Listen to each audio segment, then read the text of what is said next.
Welcome to the Authority of Love. This is another Family Foundation Friday, and I'm your co-host, Greg Williams, joined by our other co-host, David Walls from the Family Foundation. David, thanks for joining us. We're co-hosts, right? Yeah, good to be with you, as always, co-host. Yes, thank you. We got it. We'll get there. We got a lot going on, and there's some pretty exciting stuff that's happening right now, so we want to get to that.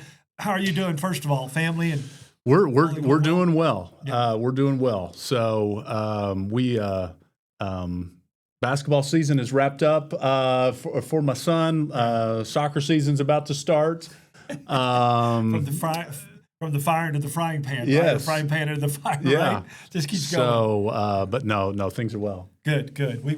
We've got the same thing. Enjoying this warmer weather as we've talked about. Enjoying our kids and grandkids. That's always wonderful, and I hope that you're doing the same with your family.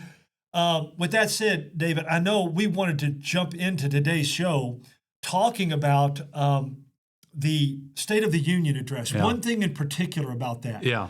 Sage Blair. Yeah. Share with our audience. They may have heard, but share with our audience that circumstance and how that impacts all of us. Yeah. So, President Trump gave his State of the Union marathon State of the Union address, and obviously a lot was covered, a lot of notable things. But I thought I was very grateful that President Trump specifically highlighted the continued need to stop this just gender insanity that we're seeing, obviously, and that a lot of states have taken action against, and his administration has done a lot. But he specifically highlighted Sage Blair, and she was there in the chamber, in the gallery, and got to tell that story. And Sage's story, if you didn't hear it, was at 14 years old, was essentially helped by school officials at her school in Virginia to socially transition her to a new gender, and all the while, Greg, keeping the parents in the dark. Yeah. Sage then ran away from home, and a left-wing judge essentially refused to return her to her parents. Yep. She was put in an all-boys home and experienced some horrific things. Thankfully, and she was trafficked. Yeah, she ended up being trafficked. All that. So really.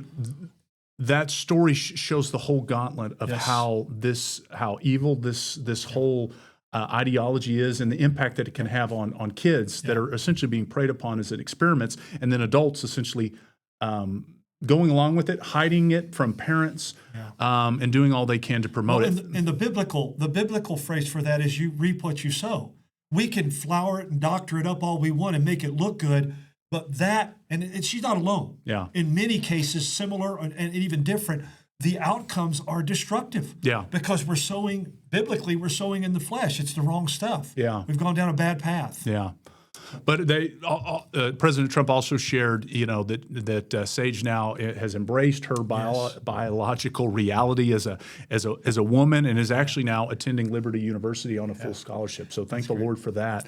But I was just thankful that President Trump gave attention to that issue in a very powerful way and told a powerful story. And as Greg, as you and I were talking, we have to contrast that against our own governor, because this week the Fairness Campaign, which is the statewide kind of LGBTQ activist group here in Kentucky, they held their annual rally at the Capitol. It was in a different facility on the Capitol grounds because of what's going on with the Capitol.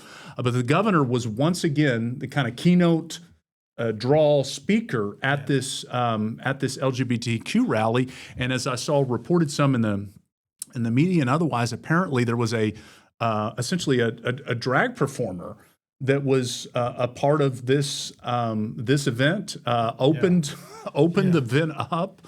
And then the governor proceeded to once again, Greg, and I know you and I have talked about this, use some of his comments to try to warp the Christian faith. And he specifically said that he is, quote, tired of faith being hijacked to hurt people instead of help people. And yet that's exactly what he's doing. The evidence is overwhelming that we've known it all along. But now the evidence, after several years of this, is showing that the as I mentioned earlier, the outcomes are literally destructive in every case. Yeah. Whatever short-term lived relief or what people think they're getting eventually turns into much worse outcomes. It's all there. Yep. And we've seen it. So the ones that are actually hijacking faith, moving away from Scripture and claiming this, are sowing in the flesh and reaping the destruction. And that's literally what he's doing. And it's hurting kids. Absolutely. Again, just to take it and back families to and generations. Yes. But to take it back to Sage's case. Yes. Sage push towards socially transitioning, so confusing her actual biological. Talking about a social construct. Yes. Yeah. And then, people's in positions of authority that should know better, going along with it, hiding it from parents. So you have harms to children, you have harms to parental rights, and ultimately looking at the path that led Sage to. It's just another reminder that the reality is when we what the governor is saying is the exact opposite is actually true. The heart of why the Family Foundation, I know, Greg, your heart as well, why we engage in these issues and support efforts, even legislation, is because we want to promote truth and goodness and what is helpful to people. Yeah. And what is helpful to young people is to be affirmed in the identity of who they actually are, who God created them to be, to uphold parental rights, to not allow our governmental system and even government schools to in any way push children towards this harmful agenda and harmful ideology. Yeah, so exactly, which leads us into another important issue, and it certainly is related issue in harming children. A lot of this does come through our schools, and we've got a bill now that is going to help with that and give our parents and our families and our students some choices. And so we want to let you know about that.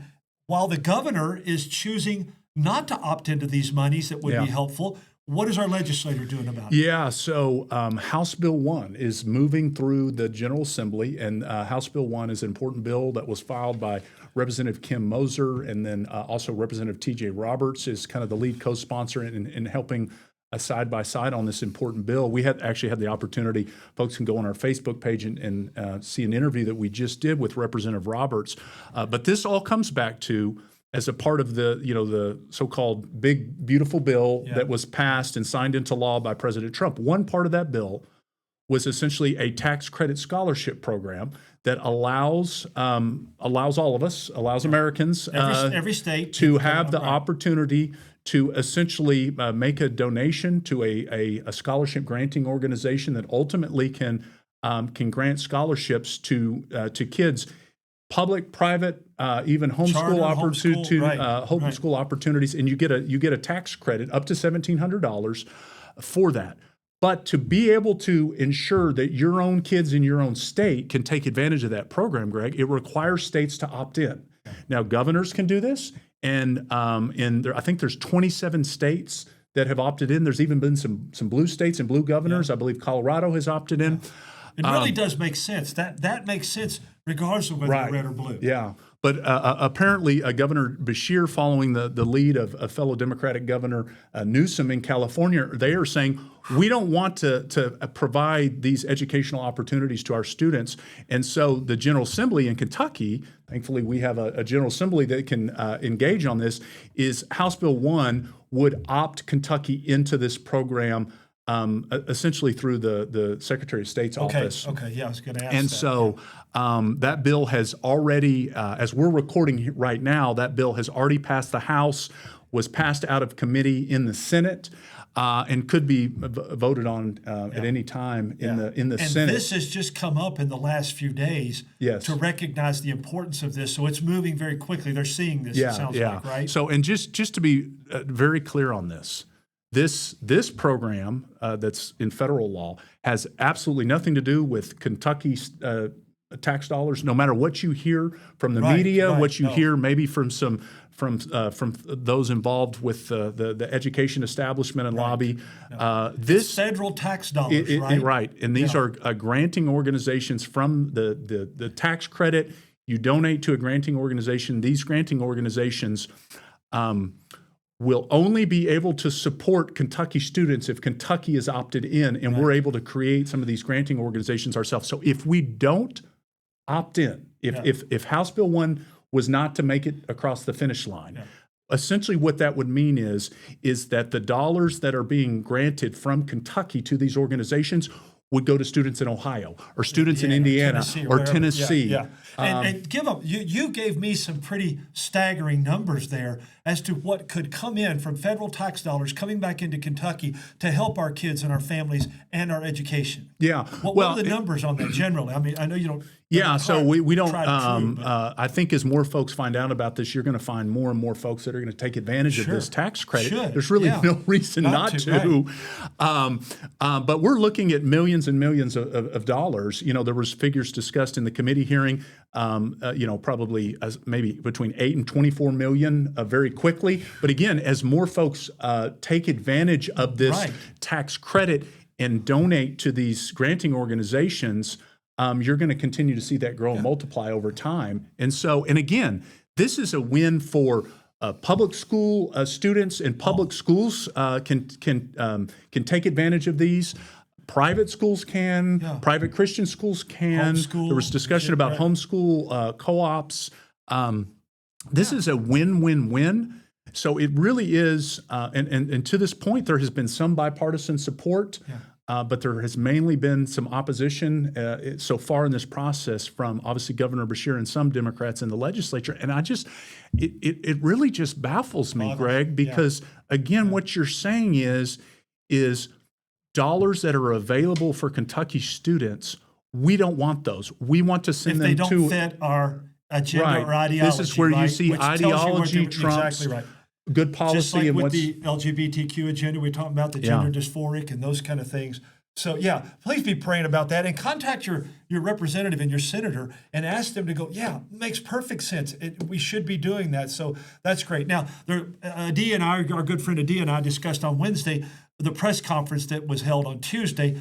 Share just a little bit about that as we close out, David. Yeah, we were blessed to stand with Adia and Kentucky Right to Life and the Commonwealth Policy Center and a number of pro-family and pro-life legislators to highlight one of the most important bills of the session, and that is House Bill 646, to address the illegal trafficking of the abortion death pill. And it was really a powerful press conference. Representative Nancy Tate, the lead author, was there, spoke. Representative T.J. Roberts was also there. He's the lead co-sponsor on that bill. And it was just, I got to share brief comments. And look, what I shared was, Greg, was we know that preborn Kentuckians are still losing their lives. Moms are still being harmed. We have a moral obligation to act. And this bill— we have a legal obligation at this point, too. This bill would simply just open up some additional enforcement mechanisms to go after those that are trafficking these deadly pills into Kentucky. And so I was thankful we were able to highlight a few other important issues, the medical conscience issue, Representative Lockett's social media bill that we talked about some last week, and the Ten Commandments bill. Representative Josh Calloway got to share about that. I'm thankful for Adia and the ability that we had to promote. You can learn more about all those bills at KentuckyFamily.org. Yeah, and you'll have some action items. Pray, please do that. Pray for our governor. We say that as often as we can, so please continue to do that. Don't forget, it's coming up quickly. March 11th, Wednesday, March 11th is the Kentucky March for Life. We'll be there, Lord willing, and we're praying for good weather. It's been great the last couple of years. We hope you can join us as well. April 18th through 25th. We'll tell you more as we get closer, but that's America Reads the Bible, in person or online across the country. That'll be powerful. Thank you for joining us. Thanks for your prayers. Thanks always to the Lord. Make it a great day, and God bless in Christ. I'm your host, Greg Williams, joined by my co-host, David Walls, and you're listening to Family Foundation Friday on the Authority of Love.